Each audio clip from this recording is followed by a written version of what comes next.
Welcome to another episode of What's Under That Bridge.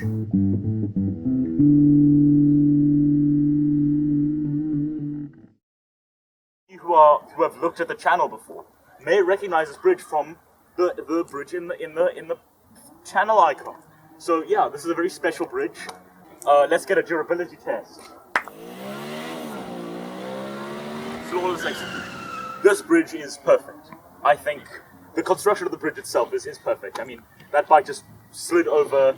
You know, it's great construction. Look, even broken, that bridge can fully support the weight of anything you put on this. A bicycle is probably the most heavy object in existence. Anyway, I think, you know, I like to talk a lot about what the bridge is, right? But I think our audience is ultimately here for what is under the bridge. That is all you guys care for, and fine. Let's take a look under the bridge. Well, this is truly one of my favorite bridge constructions I've ever seen. I do dislike what is underneath this bridge. For example, there are many safety hazards, such as this piece of glass. There's even one right there. Look at all this. I mean, this rubble. It does not conduce a safe and good environment underneath the bridge. This is disgraceful, honestly. There are very few good things to say about this bridge. The underneath. I mean, there is a river potentially, but there's. I mean, it's. Sorry, I could go on for ages.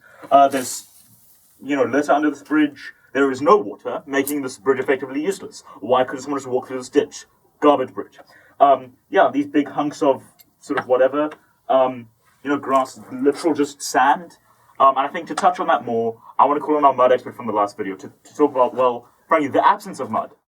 While there may be no water under this bridge, there is, however, some mud under this bridge. But sure, this is just sand. You may notice that the proper sand appears a lighter coloration. But you see this darker proves that there is water. Else there wouldn't be plants growing here, would there? Interesting. There has to be water could it not be that like plants grow in like the vicinity of water? Yes, and mud.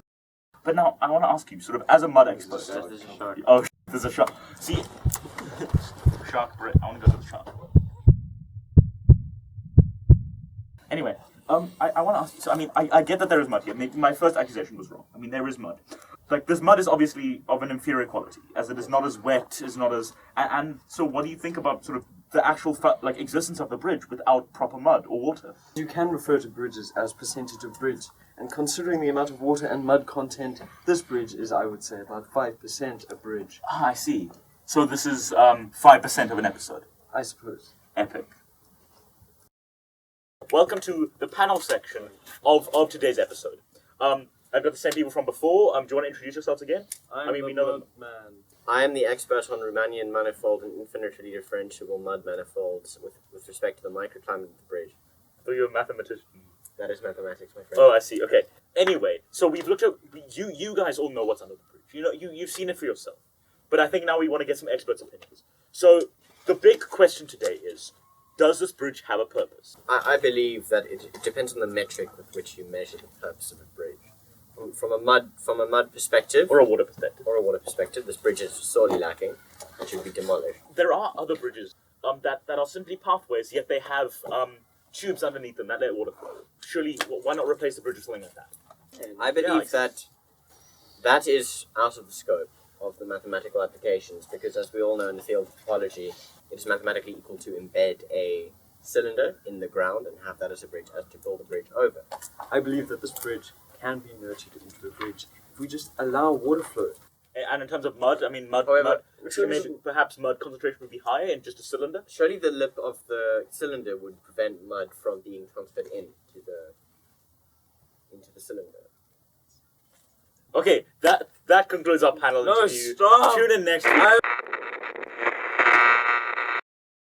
I think again... So if we were able to remove this and perhaps dig out a bit more of the sand, the water could flow through and turn this bridge into a de facto bridge. As we've discussed in previous episodes, this is these constructions are probably one of the worst things that's ever happened to the bridge community. And any true fan of bridges will hate these with the same passion I do. I think they're disgusting, they impede water flow, and quite frankly, I think this is the thing that is stopping this bridge from fulfilling its dreams.